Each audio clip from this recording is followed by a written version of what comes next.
Hey, travel fam, it's Darian, and welcome back to I Need Travel Therapy. Today, we have an excellent episode for you today. We're going to be joined by Jared and Whitney from Travel Therapy Mentor, who are a wealth of knowledge. They're going to be talking to us about life as a traveling pair, as well as financial independence as a traveling therapist. A little bit about Jared and Whitney. They're a traveling therapist couple who have maximized their careers as travel PTs to achieve financial independence and travel the world. Their many adventures since beginning their travel journey as new grad PTs in 2015 have included traveling to 46 U.S. states, living the full-time RV life for several years, visiting over half of the U.S. national parks, and exploring over 30 countries internationally. They are currently located in Hawaii for a dream travel PT contract. Via their online business, Travel Therapy Mentor, they've mentored and educated thousands of clinicians and students to help them pursue their own travel healthcare lifestyles, achieve freedom financially, and create lifestyles of their dreams. How great! We're so excited to have you guys on the show. Whitney and Jared, welcome to the show. Thank you guys so much for coming on today. Hey, thanks for having us. Hey, thanks. Yes. Okay, so before we jump into the questions, you guys are in Hawaii right now. So can you tell us what island you're on? Yeah, we're on the Big Island in Kaluakona. Okay. Are you loving it so far? Yeah, it's beautiful. We didn't know really what to expect when we got here, but it's better than we expected for sure. Yeah. And you're a travel pair. Did it take you a long time to get to, Hawaii as a pair? So we always try to avoid Hawaii just because job options are so limited. And then last year we decided that the chances of getting 2 jobs here was pretty low. So Whitney just got licensed and we just found one. And I'm not working right now. Oh, okay. Very cool. I love that. Okay. Yeah. So we're going to be talking a lot about you guys being a traveling pair and getting some financial stuff today. But just to start out, can you tell us a little bit about how traveling as a pair has affected your approach to finding assignments? Yeah, so we knew that we were going to travel as a pair from the get-go, and we knew that it would be a little harder to find jobs. So we always strategically planned from the get-go around trying to find 2 jobs together. So back when we first started in 2015, we realized that that was going to be a challenge. So we started strategically looking at certain states that tended to have more jobs. And back then we were actually using AMN Med Traveler's website as like a good guide because they had such a large up-to-date database of jobs. So we would research in advance actually on Med Traveler's website to try to figure out which states should we try to get licensed in so that we would have a good chance of finding 2 jobs there, which I think is different than a lot of people's approach of just I want to go to Hawaii, so I'll just get licensed in Hawaii. We would only get licensed in states where we thought we'd have a good opportunity of finding 2 jobs, and that got us off on the right foot to be able to find 2 jobs there. I'm very analytical and research oriented.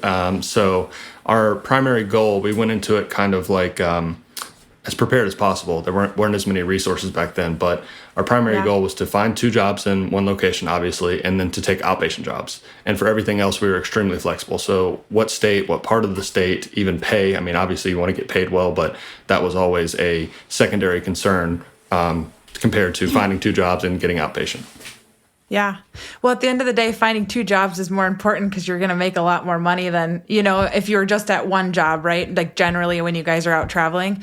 So that's awesome. And have you guys always been with Med Travelers then?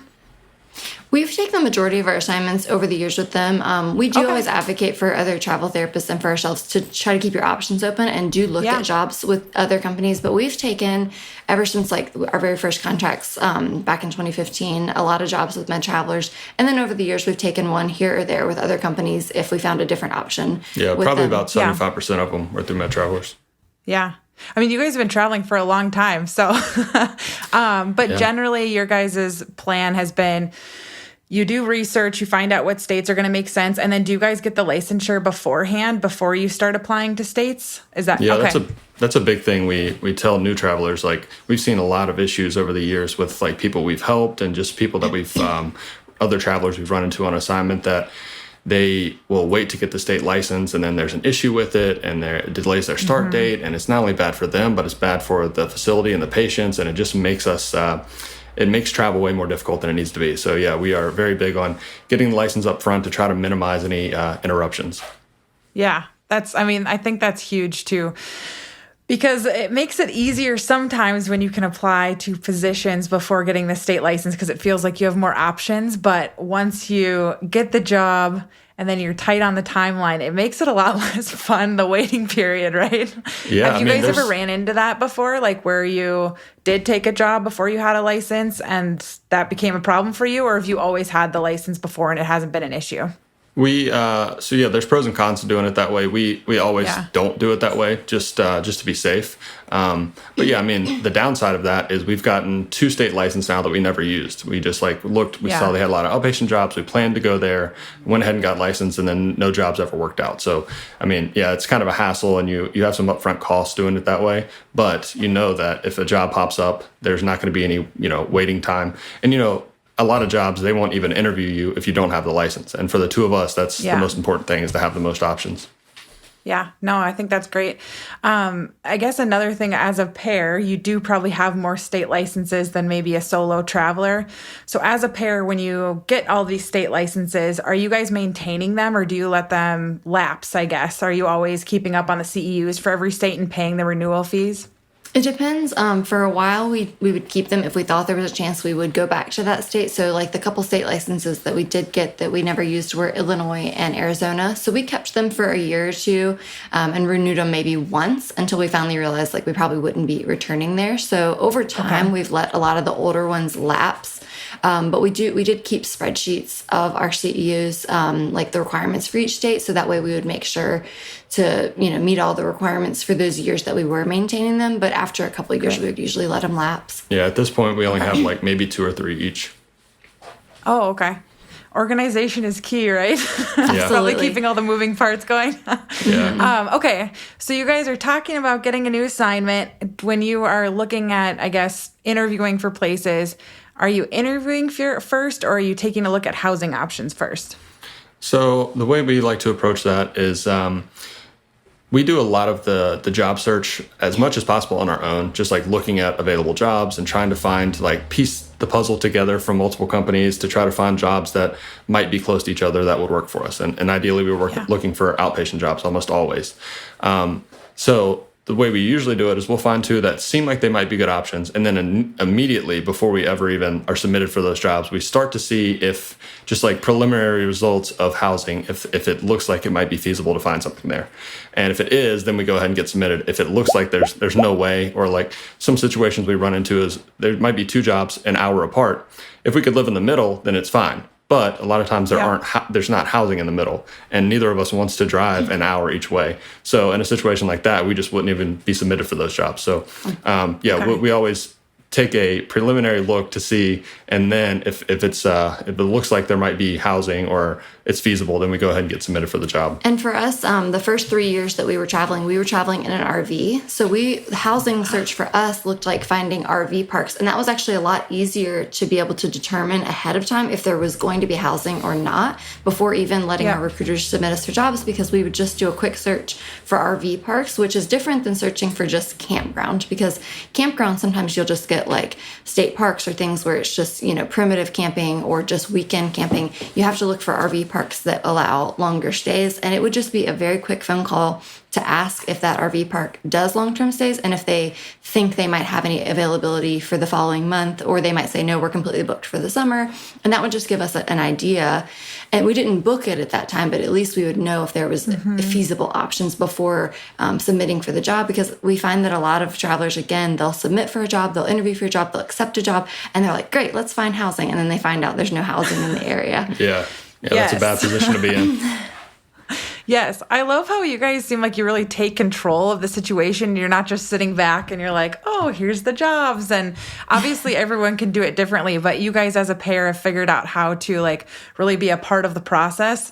It seems like, and so when you're looking at positions, you're kind of doing all of this stuff beforehand, which is great. And I'm so glad you guys are here to share all of your knowledge with us, because a lot of people starting out, you learn these things as you go, right? And so that's why you guys are able to help so many new therapists that are getting into travel. Yeah, and for anybody starting out, we made our fair share of mistakes. So if it sounds like we have it all put together, that's 6 years later. So. Okay, so you guys obviously do a lot of planning. Is that on both of your ends, or is it kind of a collaborative effort, or is it one or, the other of you that kind of takes charge when looking at the new assignments and housing and all these things?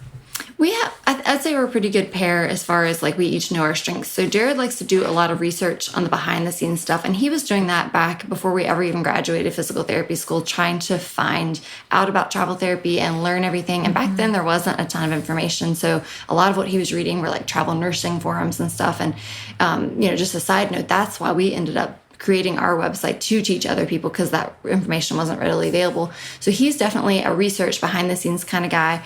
I'm more of the communicator, so I make a lot of the phone calls. So I would say that of all the recruiters that we've ever worked with, Jared's probably only ever spoken to them, a handful of times. Yeah. Because wow.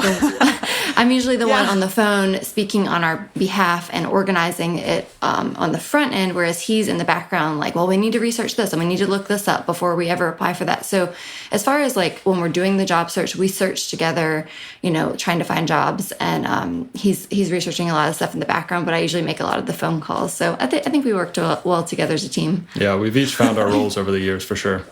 Yes, I love that. So then when it comes to, if you're talking to the recruiters and you're looking at different job options and Jared, you're planning in the back, is there one of you guys that's like the decision maker, or do you kind of make decisions together on all of these things? I would say Whitney is definitely the decision maker, just because if she's unhappy, it's just not going to be worth it at all. So if there's a decision to make, I'll let her make it. And, if it doesn't work out as well, then I don't feel like I'm to blame for it. But, I mean, at the same time, like when it comes to job interviews, we both want to make sure the jobs sound good. Most of the time, we've worked in the same facility several times. And most of the time we would each interview individually or together. There was one time that I interviewed for the both of us for a job, and they offered it to the both of us without ever speaking to Jared. Which is usually a red flag, to be honest. Yeah, it actually kind of did turn out to be a red flag. They were a bit desperate. Oh, wow.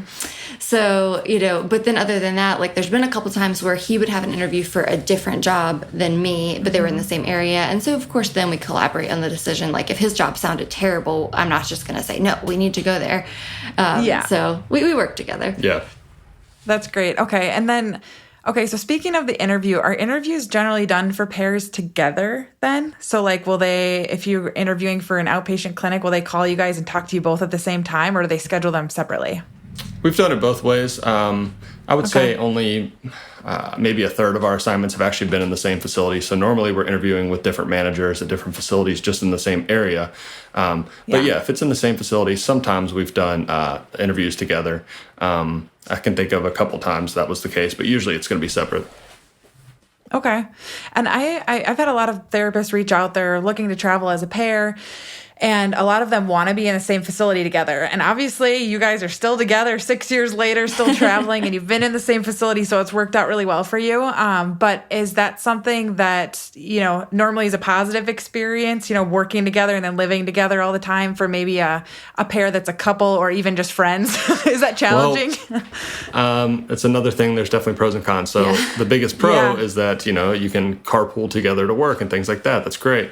It makes things easier with lining up appointments or making plans. You have the same work hours, all that. But the downside, especially for us, is that we were living in a camper together, spending all of our time together, commuting together. Yes, working together. And a big issue for us is that Whitney and I have very different personalities in the clinic. And if I get stressed out, I make a bunch of jokes about it. And Whitney, if she's stressed out, is just stressed out. So, and she does not want to be having jokes made about her or in front of her or whatever. So sometimes that can cause issues. So it depends on your personality in the clinic. Yeah, we had a couple instances where we worked the same hours in the same place. And Jared's just always a jokester. And I'm just trying to keep my head down and get my work done and get out of there. And, then I become the butt of a lot of jokes, and it just doesn't work out. But there have been other situations where we worked for the same company but in different buildings, or one time we worked at a busy outpatient clinic, and it was so big that I hardly ever saw him unless he happened to walk across my part of the clinic. And we actually had different schedules there, which was good and bad because we did commute separately, and it saved us on that regard. But we also, one of us was working like 7 to 4 and one of us was working like 11 to 7. So that really messed with our general life schedule. There's pros and cons to that. And I think you have to know yourself and your partner and if that's going to work well for you or not. Yeah, every situation's so different, though. Every job situation's different. Like if it's a very small clinic and you're the only 2 therapists there and you're living together, that could easily be a little too much for a lot of people. I don't think you're alone in that. So I don't think that means anything against you guys. I think being with any single person, working together all day and then living in an RV would be very challenging. Yeah, that's the most common thing we heard about living in the RV. Like patients and coworkers are like, how do you guys live in a small space together all the time? Like some of our coworkers will be like, I can't stand being around my husband for like an hour. How do you stay together all the time together? It's definitely a more of a universal thing, it seems like. Okay, so as far as like being a travel pair, is there any benefits, like main benefits you guys would say for people that are considering traveling as a pair? Definitely the pros of traveling as a pair is you're always going to have an adventure buddy. So, a lot of travelers say that they get lonely and it's a little bit hard to just up and move your life to a new place where you don't know anybody. So it decreases that like kind of scary factor of moving to a new place and not knowing anybody. You're always going to have a friend to do things with on the weekends. I think it makes the whole process a little easier in that regard of companionship. So overall, we love it. And I don't know if I personally would have done travel therapy by myself without a partner. And then another benefit is, like you said, if you find housing that's pretty reasonable for 2 people and you're each making a travel therapy salary or pay, you can save a lot of money that way versus like an individual person doesn't have anyone to split costs with. So that's definitely a benefit there. Yeah, definitely. Okay. And then is there any like major obstacles you guys have found with traveling as a pair? I'd say the biggest thing is the finding 2 jobs together. That can definitely be harder and it can limit your options more as a pair. Yeah. But, you just take the good with the bad, because I know that there's a lot of people like us that they're either going to travel with a partner or they're not going to travel at all. Most people don't really have that choice, so you just kind of take the good with the bad. Whereas if there's we've talked to some people who are just thinking about traveling like with a friend or a classmate or somebody, and they may have a choice to decide whether it's the right decision for them to try to look for jobs together or if they should just go solo. And so that's something to take into account if you really have the option to go solo and you really want specific locations and specific settings, and maybe you're only going to plan to travel for a couple of years, so you really just have like that bucket list of like, I want that California job and I want that Hawaii job. You may be better off to go solo, but again, like I think most pairs are like us, they're just either going to do it together or they're not. So you just kind of figure out the job part. Yeah, and another downside is, housing can be cheaper if you split costs, but it can also be harder to find, because we've had situations where, like specifically earlier in our career where we wanted to save costs as much as possible, we were thinking about renting a room in a house or like a in-law suite type thing. And, sometimes people don't want 2 people in a room. They just want 1 person. So we ran into situations where we're like, oh man, this would be a great place to stay. And then we talked to them and they're like, well, I'm not looking for a couple. I just want 1 person. So there's situations like that where housing can be harder to find. Right. And that was when, we mostly traveled in an RV, but we have done some assignments where we rented a place. So in some ways, it can be harder to find housing for 2, especially if you, as a solo traveler, are willing to rent a room in a house or something like that. You can usually find cheaper and easier housing. But then again, there are some solo travelers that don't want to do that either, and they'd be looking for a 1-bedroom apartment anyway. Yeah. Just pros and cons there and different things to think about. One other thing it's a pro, but it's a con. Like, we always have each other when we're on assignment, but I also feel like compared to some travelers, we don't necessarily integrate with like our work coworkers, like, and make friends as well, because I think that most of our coworkers just assume, oh, they have each other, they're doing their own thing on the weekend. Whereas I'll hear from a lot of solo travelers that they get invited to go do things and they meet people and they're always on the weekend like finding new friends. Whereas I feel like we kind of fly solo. Yeah, as a solo traveler, you're kind of forced outside of your comfort zone, whereas we can easily just fall back on like, well, we'll hang out together, watch movies, we'll go eat dinner, like we always have each other. So it's a pro and a con. Like it's nice to have someone always, but it's also, sometimes you kind of want to get outside your comfort zone and meet other people. And you can do that as a pair, it's just a little bit more difficult. Yeah. So actually, I saw on your guys' Instagram recently. If you guys don't follow them on Instagram, you definitely should because they're awesome. But you guys met up with a bunch of other fellow travelers that were in Hawaii. So how does that work? Do you guys like just put word out there that you're there and then like people reach out and then you end up setting up like a meetup? Or is that something you try to do on your different assignments? Yeah, that's something over the last couple of years. We've gotten a bigger and bigger social media following. So we purposely try to set up meetups and stuff just because it can be kind of lonely as a traveler. So if we do a lot of road trips and we go to a lot of conferences and things like that. So pretty much if we're going on a road trip through a major city or we're going to a conference, we'll try to set up some sort of meetup. And yeah, we just put the event out there and people sign up and come if they want. And yeah, it's been a lot of fun. Yeah, it's social nice media, to meet other travelers. Social media has been huge for that. So we usually put out like, we'll go to Facebook groups, we'll go on our own Facebook, we'll go on our own Instagram. Now there's the new MedVenture app, which is an app designed for travelers to get together. So that's another way to connect. So yeah, social media really brings the community together, even though you might feel like you're out on a lonely island as the only travel therapist. But we, just via social media, we were able to find like at least 6 other travel therapists that are here in the same city. And there's other ones that just couldn't make it. And, Kona's not that big, so it's kind of cool that there's so many travelers here. Yeah, it was very cool to see that. MedVenture, I've never heard of that before. It's an app that people can download and it tells you when there's meetups and things like that. Yeah, it was designed by a couple of travel nurses. So there's definitely a lot of nurses on there, but it's supposed to be for all travel healthcare providers. It's still growing. They just launched it this year. But basically, it has a few different features. One, it's a way to meet people. So you can kind of scroll through almost like Tinder in a way, like scroll through and see people in your area that are other travelers. Yeah. And it has a little profile about them. So you can send them a message if you want to connect. You can create and join events on there. So kind of like Facebook events type of thing, but on the app. You can also review facilities. So they have features on there where you can like look at a city and a facility and leave reviews and read reviews. So it has a few different features. Yeah, we're hoping that it grows. Cool. We're doing our best to try to promote it to other travelers, and because a central location where we can all meet up and everything is it's great to be able to. Eventually, if almost all travelers are on there and you're able to post an event and get a bunch of people together, that's a really cool thing. Yeah, and the best part is it's a free app for travelers, so you guys can download it for free on iOS or Android. So we've been, kind of growing it a little bit along with them. I think so far, like I said, I don't think as many therapists are on there yet. It seems to be a lot more like nurses, but hopefully over time more people will find it and it'll be a better way for us to connect. Yeah. Well, I just think it's so great, too, because you guys are saying that sometimes you don't branch out quite as much because you have each other, right? But you're still finding ways to meet other people, which is awesome. Yeah.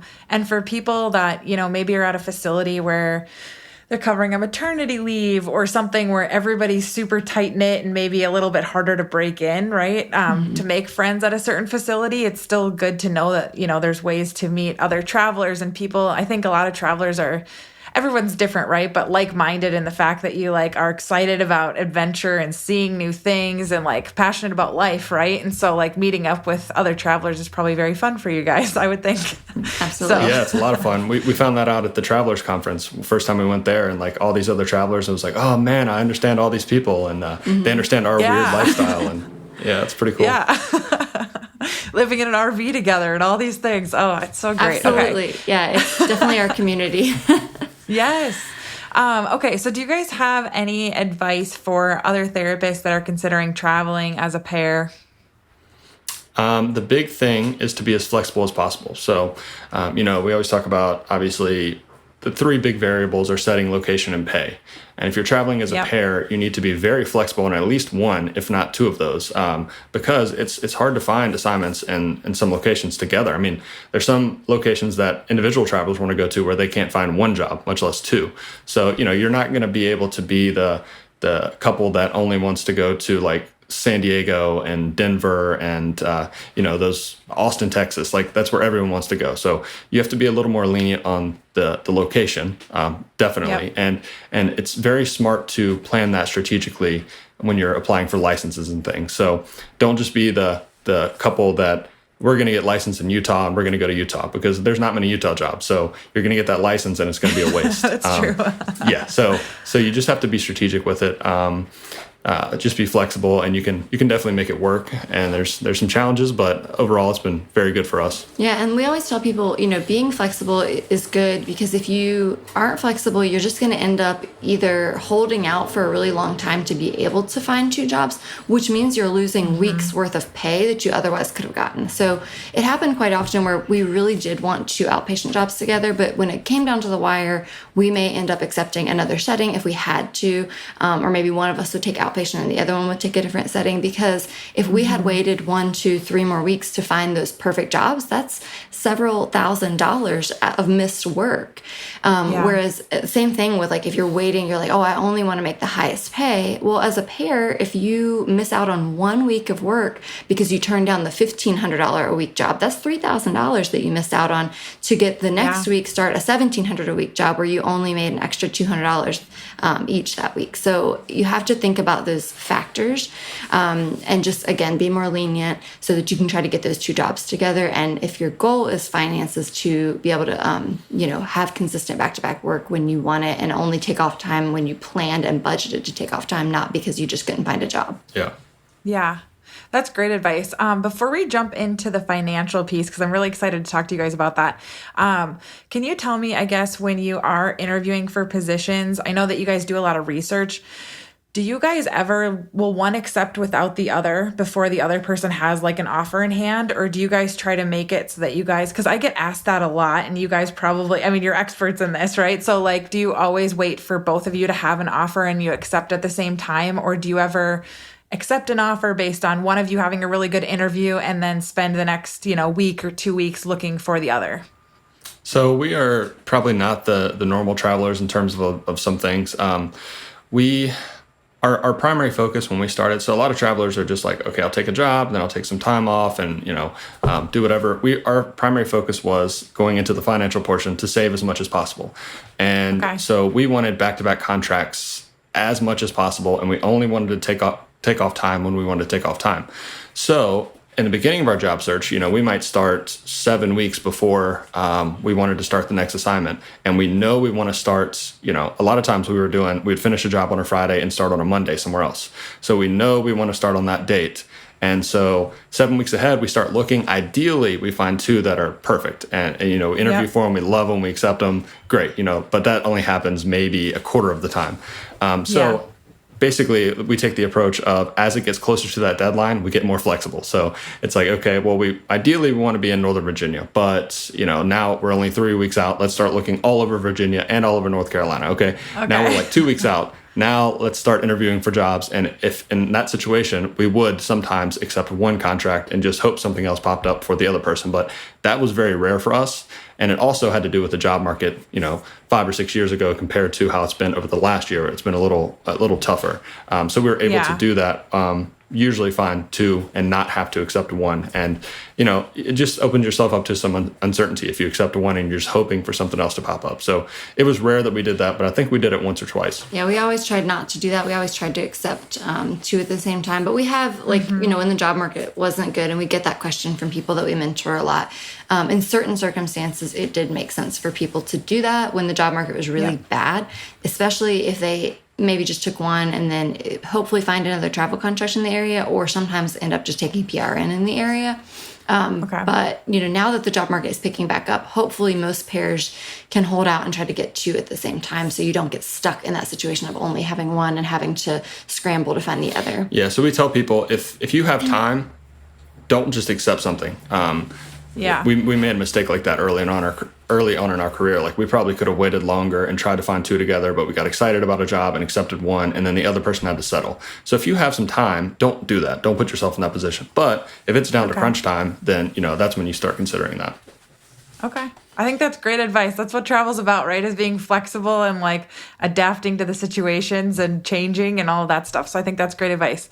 Yeah. Okay, so you started talking about the financial piece. I'm excited because this is a huge proponent of what you guys are about, right? Is creating financial independence through travel therapy. So can you tell us a little bit about what your approach to finances was when you first made the transition into travel? Did you know the financial aspect was going to be so important to you? So we both started as new grads, and sometime around, maybe 3 or 4 months before graduation, one of my professors had a lecture on finances. And I've always been more of a saver and pretty into finances, but that like sparked this whole new interest. And I was like, okay, wait a minute, I'm about to graduate. I want to be a traveler. I know they make pretty good money. I need to figure out what to do with this. I need to figure out what to do about my loans. And that took me down like a rabbit hole of like, how am I going to figure out how to handle my loans? And that was the first thing. And then once I figured that out, then I was like, okay, well, what am I going to do with the rest of the money? And that was like the start of it all for me. And I definitely got kind of obsessive about it, which was not ideal, but yeah. Yeah, definitely Jared is more the driver of the finances. And that was one of the main reasons we started dating when we were in physical therapy school at different PT schools. But he found out our second year, about halfway through our program, about travel therapy. And he started introducing the idea to me. And part of it was, hey, we can make a lot more money. We can pay off our debts, start saving. And then part of it was, we can experience new settings and travel around. But I think a big driver for Jared, and then he kind of grouped me into it because I was like, yeah, sounds great, was making more money and being able to save more money. So that was a driver all along. Okay. So Jared had a whole plan. And again, he's my unofficial financial advisor. So I was like, yeah, I'm on board. Like, teach me how to make more money and save more money. It sounds great. So yeah, that was definitely what got us into travel therapy. And we knew from the start, like Jared had a whole financial plan laid out. Yeah. And somewhere down that rabbit hole, like after I went through student loans and everything, is where I found like the actual financial independence world, which is, basically this group of people. It was a lot smaller back then. Now it seems like more mainstream. But a group of people that just want to get to a point where you don't have to work. So it just basically makes work optional. So save and invest enough, which for most people, that's about 25 times your annual expenses. So, you can set a goal of trying to get to that number so that then work is optional for you. So I found that. I calculated my own number. And then from the very first day of working as a traveler, that was my goal. And pretty much that's what drove like the way that we traveled and our whole strategic plan to try to be able to maintain consistent back-to-back work.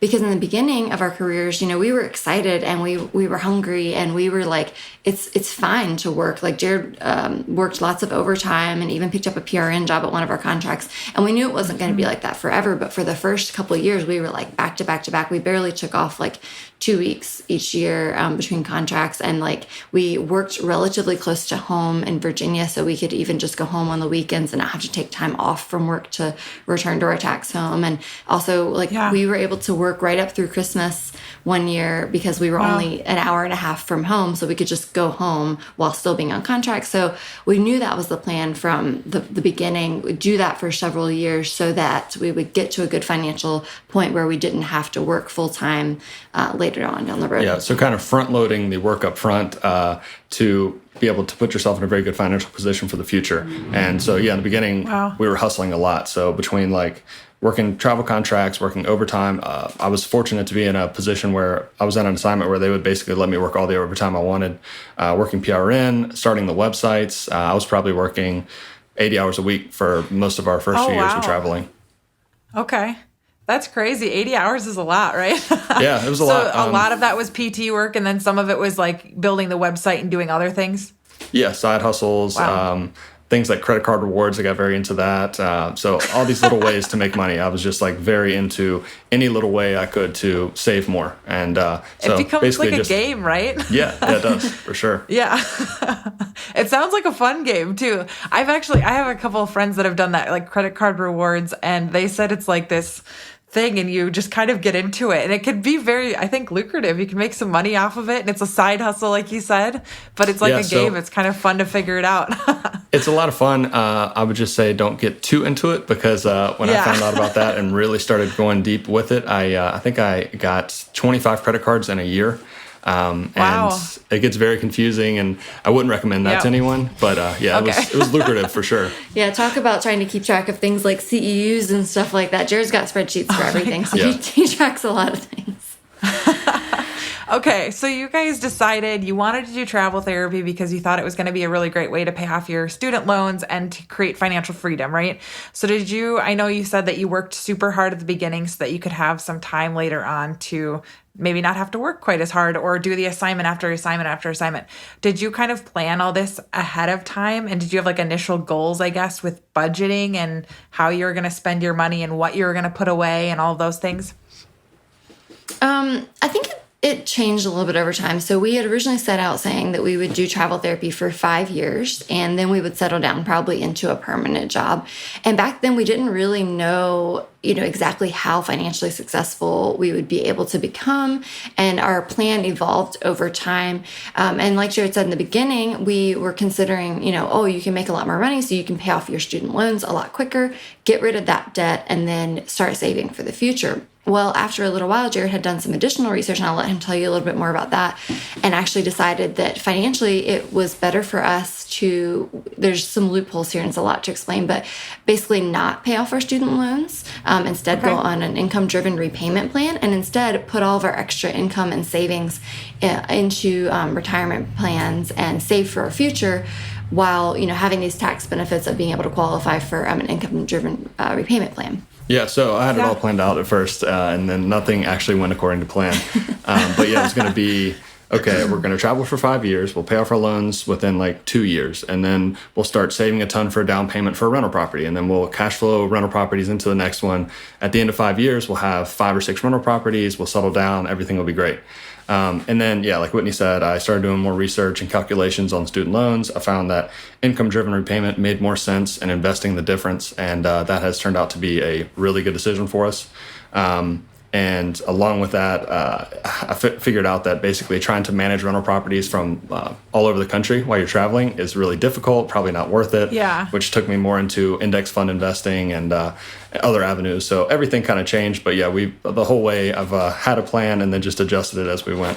Yeah, and it's all pretty nuanced, and obviously Jared knows a lot more about it than I do. But I know a lot of people ask just on the surface level of like, how do you dedicate yourself to save that much money? Because we were putting aside, we were maxing out our 401ks, maxing out our IRAs, even putting in additional brokerage accounts. Like we were saving, I would probably say I was saving at least 50 to 75% of my income, and Jared was saving, sometimes 80 to 90% of his income. 1 year I saved 90%, so people, saving a huge percentage. People basically want to know, do you budget? Like, do you write down a budget? Like, we can only spend this much on groceries. But basically, Jared has introduced me to the idea of just kind of like anti-budgeting. Like, he is just a very frugal-minded person, and so he just tries to spend as little as possible on the things that we absolutely need. And of course, that was a bit easier for us because we were both having high income and we were splitting expenses. So in the beginning, it was super easy for us to do that. We were living in an RV. We just tried to, live pretty minimalist for the first several years. We would focus on cooking at home a lot and trying to decrease our housing expenses and our car expenses as much as possible.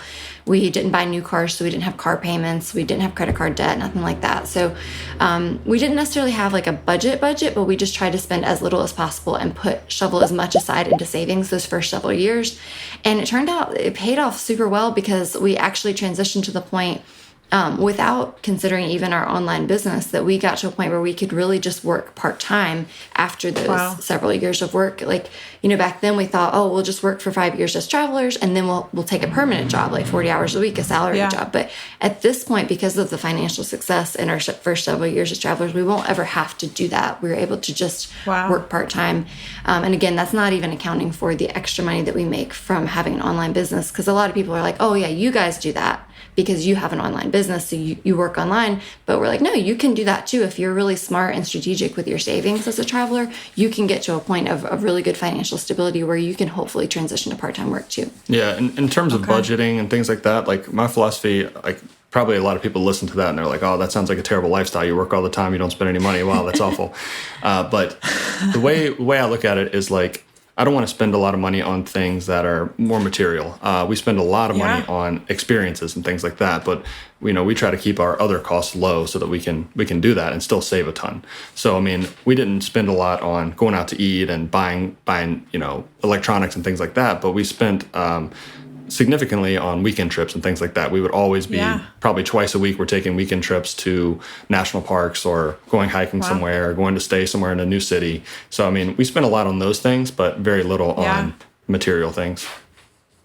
I love that. And so you're living frugally in some aspects of your life, but like as far as like life, like the excitement and like again, traveling, which is obviously a huge passion of your guys', is you're still able to do those things while saving money, which is huge. So that's awesome.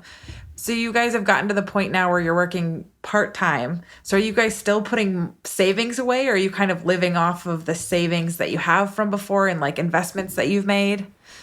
So I mentioned earlier that basically financial independence, the way most people define it, is like 25 times your annual expenses.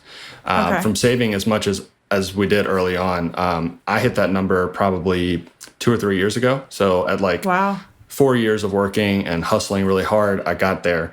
And so then now it's kind of like we will work some to do, for fun, kind of like everything's optional. So we work on the websites, occasionally work PRN. Whitney takes more contracts than I do. But yeah, I mean, everything now, it's like we don't need to save anymore. We're in fine shape, even with no income at this point. So it's a very good position to be in. Yeah, so we're not putting as much into our savings as we were before. We're still doing our IRAs each year, but we're not contributing to our 401ks at this point. And we haven't had to tap into our savings too much yet because we live so frugally still. I mean, we've definitely expanded a little bit, but we still live pretty frugally. So even with just working like one travel therapy contract a year or like a couple months of PRN, we're able to just basically live off of that and not have to tap into our savings. And then, of course, from our online business, we make money from that. Yeah. Okay. Yeah, and you guys are in Hawaii right now. So is that challenging? Things just generally are more expensive. Is that really challenging, especially like for you, Jared, if you want to like kind of, not control all these things, but like be able to save a certain amount or live off a certain amount, right? And just generally being in a place that it's an island, right? Stuff shipped there, it's just more expensive. Is that hard or has that been a challenge for you guys? Yeah, this is by far the most expensive place we've ever been. And we would have never taken a contract like this earlier in our career because everything was about minimizing expenses, making as much as possible. But now that we're in the position we're in, it's like we can be more lenient. Like, the contracts here don't pay as well. It is more expensive, but this is like a once in a lifetime opportunity for most people. So, we wanted to have the experience. We'll probably also take a contract somewhere like Alaska. We want to have that experience too. So we have become, now that we're in a place of more financial security, I'm much less focused on that. And it's more about like, okay, we don't need any more money. Let's just enjoy experiences and things like that. So yeah, I've gotten a lot more flexible over the years. Back in 2015, 16, 17, I was very rigid on things, but not so much anymore. Yeah, and I think that right now our philosophy on this contract is like, we're happy if we just break even because, we're getting to be here. Like we're paying the most for housing that we've ever paid. And we're paying a lot to rent a car, right? But if you wanted to come to Hawaii for a vacation, we would spend the amount that we're spending for 1 month on housing and 1 month on a car as for a 1 week vacation because the short term you always get the short end of the stick on prices. So we're like, well, you know what? We're just getting to break even here and have like an extended vacation. So our philosophy was just a lot different on this contract. We are happy with that. And a lot of travelers, that might be their philosophy with their entire travel therapy career because they may just want to travel for 1 or 2 years to have great experiences. And they may not be so focused on increasing their savings rate the way we were. So it all depends. We always say it just depends on what your goals are and what your emphasis is. But we're glad to have gotten to a point where we met a lot of our financial goals. So now we can also live that side of it of like, well, we're here for the experience. Yep. For sure. I mean, I think that's huge. Okay. So now that you guys don't have to work all year long, what do you guys do to kind of take advantage of the free time that you have? We started in 2018. At that point, we were doing pretty well financially, in a pretty good position. And an opportunity came up for Whitney to do a yoga retreat in Morocco. And for a long time, we always wanted to do some international travel, like longer trips. And at that point, I was starting to get to the mindset of like, okay, there's no reason to hustle as hard as we have been. We've done this 3 years, saved a ton of money. It doesn't need to be I'm working all the time and that's all I think about. So this opportunity came up and I was like, okay, if we're going to go to Morocco for this thing, let's turn that into a long trip. So we basically, at that point, decided that we wanted to take a 5-month trip around the world. And we went to, I can't remember how many countries. Was it 15? 15 or 16 countries. Yeah, went to like 15 or 16 countries in 2018. We spent 5 months out of the country, traveled around the world. And then after we did that, we got back later that year and we were like, all right, well, we're just going to do these long trips more often because it was a lot of fun. Like we saw so much and the experiences were amazing. So we decided that every year we were going to try to do a long trip like that. So then 2019, we did a 4-month trip to Europe, traveled all around Europe, and that was amazing as well. 2020, we had planned a 5-month trip to South America, and obviously that was all canceled. But yeah, that's what we're doing. Probably about half the year now is divided between international travel and road trips around the U.S. to national parks and things like that. And then the rest of the year, hobbies and some work and working on the websites, Visiting obviously. home. Yeah, visiting family. Yeah, it's funny because back in 2018, when we were just, again, like we were working and we were, trying to save as much as possible, but Jared had been all along in the background reading different blogs and listening to different podcasts of other types of people who not in the travel or travel therapy space at all, but just other types of people that had careers that allowed them to travel the world or retire early and then travel the world, or work remotely and travel the world. And so he'd been sort of brainstorming about those things. And I was like, oh yeah, you said you wanted to go to Asia. So I thought maybe we'd go for a couple weeks. And he was like, well, if we're going to go, we might as well go for a few months. And I'm like, what do you mean? Oh my gosh.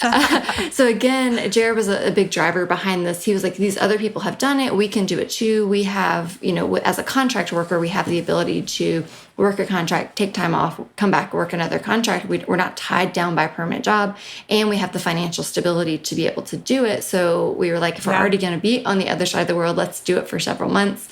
And once we did it once, we were like, yep, this is what we're just going to do now. So at least for the next couple of years, we plan to spend like 6 months either traveling around the country or going to other countries as long as with COVID things allow. Yeah, it's a big world, a lot to see out there. You guys, this is so amazing. Like, this is so cool that you guys are able to do that, especially being so young, right? Like, a lot of people don't get the opportunity to do that until they're older, or they just decide, like, screw it, I'm just going to go. But you guys are able to do it when you're young and, like, can see lots of things and, like, really enjoy the experiences, which is so cool. So when you were going on these trips, how do you plan, like, budgeting wise? Like, how do you plan for these long, like 5 months is a long time, and there's a lot of variables in there, especially when you're going to a bunch of different countries and all of that. So how do you plan for that? So we have a lot of the credit card rewards we were talking about earlier. So our flights to anywhere international have always been free. So we use points for those. What we try to do, I try to be very strategic when planning things out. And we try to mix every trip we've taken, some high-cost countries with some low-cost countries to try to balance it out a little bit. And in the low-cost countries, we try to spend a little bit more time. We try to get low-cost Airbnbs. And in the high-cost countries, we try to use things like we also use Airbnb, but we try to use like hotel rewards that we've earned through credit cards to get free stays in those places. Doing those things, and we try to be a little smart about not eating out so much, or at least not going to really expensive places. And by doing that, we've been able to travel really cheaply. And actually, that 5-month trip, that's one thing that I write a lot about is our travels and how much I spend. I keep track of everything. And I actually spent less traveling around the world for 5 months than I would have at home for 5 months. So if you do it very strategically and you go to some lower cost places, you can really travel very cheaply. And I'm trying to get other people to understand that, if you have the flexibility as a travel therapist and you can save up some money, you can have some really, really amazing adventures that are not that high cost. Like, everyone thinks traveling around the world would be extremely expensive. I think I spent like $6,000 in 5 months. So it's not that expensive. Oh my gosh, you guys. That's amazing. Yeah. There's definitely a thread of consistency here. It's Jared's research. So it's like a full-time job that he does on the side of just like researching and learning about all this stuff. Because one of the biggest costs for people is like, if you go to Europe for 2 weeks, is going to be your flight over there, right? And then a lot of times when you're there for 2 weeks, you just want to do every single tourist attraction that exists, and you want to pay for every tour and do everything. So a lot of people for a 1 or 2 week trip would spend the same amount, $6,000 that Jared spent for 5 months. And we say Jared because he tracks his half of the expenses. I don't track mine down to a T, but it's pretty similar, right? Like, we're splitting most of the costs. But if you can, learn how to take advantage of airline miles, credit card points, and you wipe out the cost of the flight, that's one huge expense. That's thousands of dollars off your tab.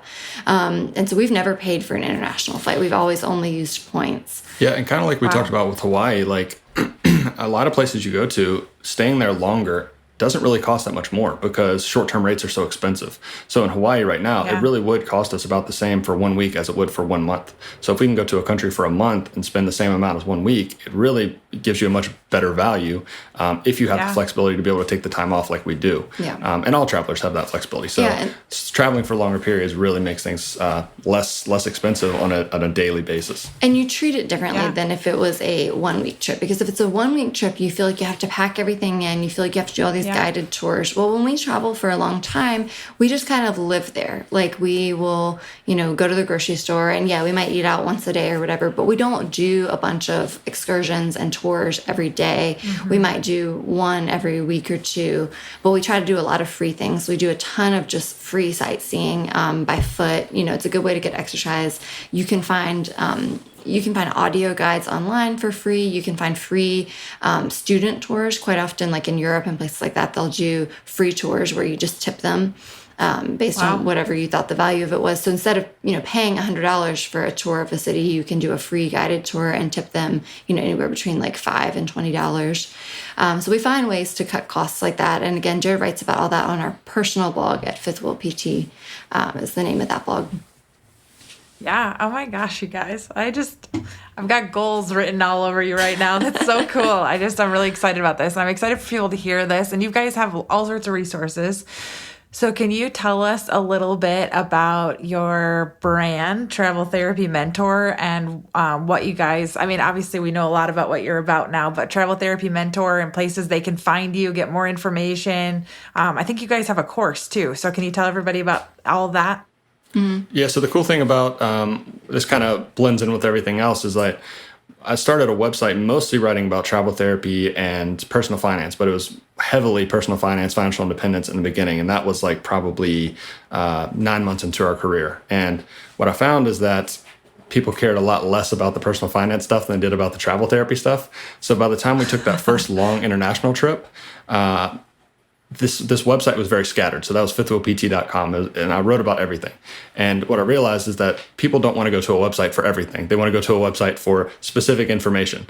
And so at that point, we decided to split the website. So now Fifth Wheel PT is almost all finance things, writing about my journey and, my finances each month, things like that. And our personal travels. Yeah, our personal travels. And then Travel Therapy Mentor, we made specifically to be everything travel therapy related. So we've got articles on there. I think we've got like 80 or 90 articles all on just travel therapy. So for anyone interested in that, that's definitely the place to go. Yeah. So we started Travel Therapy Mentor specifically with the goal of mentoring people that want to get into travel therapy, teach them all the how-tos, which we've been mentoring thousands of clinicians and students over our 6 years now of doing this. So if you go to traveltherapymentor.com, that's where you can find a lot of our articles and videos that we've done in the past. We do kind of like bi-weekly Facebook Live videos. We upload them to our podcast. So if you want to listen to our videos on podcast format, it's the Travel Therapy Mentor podcast. And then just this year, we decided to create an online course. We've been educating people for years, but we felt like there's just such a large amount of information. And we get questions all the time of like, where do I start? You guys have put so much out there and there's just so many questions. How do I start? So we decided to make a course that really organizes in a more condensed format, everything that you need to know from A to Z on how to get started with travel therapy. But we also wanted to include not just like the basic 101 about travel therapy, like just explaining, housing and pay and things like that. We wanted to explain to the people how they could be strategic. A lot of the things we've talked about and we've learned over our years, how to be strategic and become financially successful to meet your financial goals as a travel therapist. So our course is titled Becoming a Financially Successful Travel Therapist. And it's 12 hours of pretty much everything that we know condensed down just to teach you from A to Z. I know 12 hours condensed, right? But condensed down just to teach you from A to Z. How do I get started? How do I work with recruiters? How do I find jobs? How do I find housing? And how do I be strategic and meet my financial goals? Yeah, 12 hours sounds like a lot, but we have over 100 hours of video out there and a couple hundred articles. So condensing it down, it was difficult. It was longer than we thought it would be, but 12 hours of everything focused. If someone knew nothing to starting to travel and being financially successful with it. Yeah, so you guys can find our course if you go to our website at traveltherapymentor.com/course. And there's also a discount code on there that you guys can use to save on the course. In addition to our website and our course, you can also find us on social media. We're on Facebook and Instagram at Travel Therapy Mentor. And that's where we share a ton of our pictures of all of our travels of the 30 plus countries we've been to. And we're working on 50 states. Hopefully by the end of this year, we will have been to 49 of the states. Yep. Heck yeah, you guys are awesome. I'm just so happy you guys came on today. And I feel like you said 12 hours sounds like a lot, but we've been talking for an hour and I feel like we're like scratching the surface. I think you guys have a lot more to say. So definitely you guys check that out. We'll add all that info into our show notes too for everybody. But we so appreciate you guys coming on and chatting with us and being such advocates for travel therapy and travel therapy as pairs and all that. So thank you guys. Yeah, thank you very much. We really enjoyed it. Yeah, we appreciate you having us, and definitely reach out, you guys, if you're listening and you want to get started as travel therapists. It's been just an amazing career path for us, and we want to inspire you guys to be able to live your own journey and take advantage of this career path too. You guys are awesome. We'll talk to you soon. All right, thanks. Bye. And that brings us to the end of the show. Thanks for tuning in to I Need Travel Therapy. To learn more about today's episode, make sure to explore the show notes at medtravelers.com/I Need Travel Therapy. And don't forget to subscribe so you never miss a guest. If you're a therapist interested in traveling, visit medtravelers.com to explore nationwide travel therapy job offerings and to learn about the amazing benefits that MedTravelers has to offer. Also, a very special thanks to producer Jonathan Carey, assistant producers Katie Schraben and Sam McKay, and Aiden Dykes for the music and editing. See you next time, Travel Fam.